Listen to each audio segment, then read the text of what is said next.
I receive a lot of feedback, it'd be fair to say quite a lot, and YouTube lets you search through all of your comments across all of your videos, so I get a really good feel for how we feel as a community about Civ 5, Civ 6, and everything else that Civilization has offered. Now, one of the most common things I get again and again, and you can see it on screen, is Civ 6 sucks, or Civ 5 is better, or I love Civ 4 and I'll fight till the death. And you know what, I can actually kind of respect all of those opinions. If you want a more reflective review of Civilization 6, I've covered that in full already, links in the doodly-doo, but today, before you click away, we're going to discuss why Civ 6 sucks. Or at least, why it sucked. Let's jump in. First up, I think that Civilization 6 was late to the party, and what I mean by that is, let's think about some of the gameplay features that the final version of Civ 6 offers in comparison to what it launched as way back in 2016. Think about things like global diplomacy and the Congress, the World Congress. Didn't launch in the game. Think about other features, city loyalty, the numerous roster of civs that weren't included in the beginning that players really expected to be included. Right? Things that are most definitely added now to the game that were really absent in the beginning. My point here is really more about launch and the launch of Civilization 6.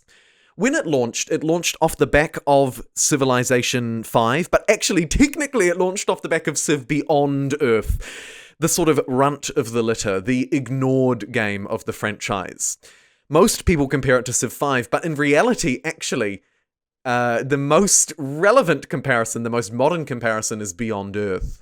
I'm not here to draw conclusions between any different games within the franchise, but rather to point out that when this game launched, it was very different to what players had gotten used to, okay? Its art style is vibrant and cartoony.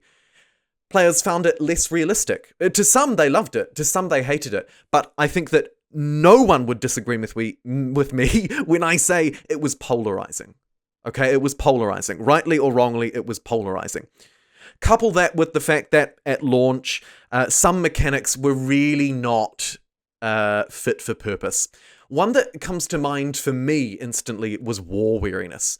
I remember playing some single player and some multiplayer games and just thinking, what is this mechanic? Why is it punishing me? I felt unduly targeted. Now, I understand war weariness a lot more now, and as Civilization 6 has developed and introduced some more honed mechanics like the city loyalty mechanics that, keep a city within the empire or allows cities to flip to other empires more organically, that it also loyalty helps to sort of confine an empire and help it grow more naturally, right? If you think historically, empires didn't just build one city in Italy and then fly over to the other side of the world in New Zealand and build another, right? Growth happened much more organically over time. And then, of course, we had real-world implications like colonialism and so on and so forth. That Civ 6 also does a good job at addressing through changing governments, as you can see on screen, changing policy cards, so on and so forth. I think that overall, though, just to reflect on where I'm going with this first point, really, the game was late to the party. It took years to refine Civilization 6 into the really stronghold of a game that I think it is now. And certainly it launched with some polarizing features, like war weariness, like the art style, and I'm sure there are many others. If you can think of some, please comment them down below. Unfortunately, I'm not going to have time in this video commentary to discuss it, and I doubt you'd like to hear me sit here for 55 minutes and go through every detail in a single sitting. Maybe there's one or two of you who would like that, but by and large, I don't think we want that. Next up, I have to address the elephant in the room, and that is AI. One of the most common things that I hear about Civilization 6 and why it sucks is the AI. Again, this is something that has improved throughout the game, but not as much as players would like, not as much as the community would like, certainly not as much as modders and people on Twitter and in the YouTube comments, really everywhere, right? We're not as happy with the AI as we would like. I covered this in a fully separate video, but one of the challenges with producing good AI is that AI algorithms within games at the moment, in this year, at this moment in time with our technology, are never going to be as good as a really skilled human player, okay? And I think we do have to sort of accept that and take a little bit of that in our stride. However, it is really important to note that even in 2021, the AI in Civilization 6 does make some really quite stupid errors that lead people to be frustrated. They lead people to think Civ 6 sucks, right? First one, unprotected settlers. I see it again and again and again. The AI will just stroll out with a settler, and you can just take it straight from them. Another one that is a really common frustration is you'll get an AI player who will declare war with you for seemingly no real reason, and then hate you for fighting back, right? They'll hate you for it. Sometimes you don't even have to take a city. You can just fight back their units, and other AI empires will get frustrated with you, and it can sort of ruin the diplomacy and the diplomatic nature of the whole game, and helps to take away a little bit from that more realistic, more simulation style of empire building, civilization wonderfulness that we're used to. So most definitely, I think the AI continues to be a gripe for players, and continues to be one of those reasons why people think Civilization 6 sucks. You'll notice I haven't given my opinion yet. We'll leave that for a minute. Next up, I think it's important to note districts. Now, districts were another really polarizing feature in Civilization 6. They continue to be so. I think that they're a really tricky one, right? So, when the game first launched especially, players found them confusing, difficult to understand. They felt like there was a lot more micromanagement to do, and they felt like it took away from an ability to play a tool empire, okay? There are limits currently on where you can build districts and how many you can have. A size 7 city can only have 3. A size 10 city can have 4. What that means is you can't have a one-size-fits-all city. It requires specialization. I argue, actually, that's fairly close to real life. Difficult to find a city that has the world's best university with great adjacency bonuses, or whatever that is in real life, with a thriving cultural scene, with a spaceport, with a dam, with an aqueduct, with an industrial district, technological advancement. I mean, it's difficult. Specialization exists in the global economy for a reason, and it exists in Civilization 6 for that very same reason. However, the limiting factor of districts and the way they sort of hone you in and force you, I think most importantly, the fact that you can't really easily replace them, that, for me, is the part that continues to make the district system a little bit frustrating and makes it feel a little bit pigeonholed. However, by and large, I actually really respect the specialization of the system. I just wish it was a little bit more flexible in the late game, right? If I'm building a university, a campus district, a place of learning, shall we say, in the year 1000 BC, I don't necessarily expect it to be in the same place in the year 2000 BC. BC.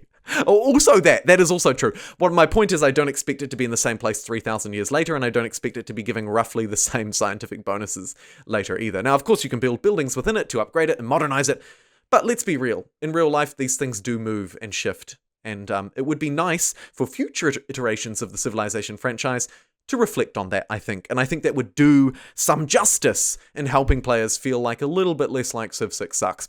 Check out some mods. There are some reasonable ones for it. Finally, I'd like to discuss the technology tree and the cultural policies tree. I think it would be fair to say that, particularly at launch, but even now, those two features felt a little bit bloated and difficult for players. The tech tree was something new that we just had to learn, right? So be it. The civics tree, again, something new we had to learn, so be it. The policy cards, however, I think are still worded and displayed in a way that is not as fluid as it could be. Now, don't take me the wrong way. I actually quite like the system. However, there are some really simple changes that I think could be made to fix it, or at least to make it more palatable to players.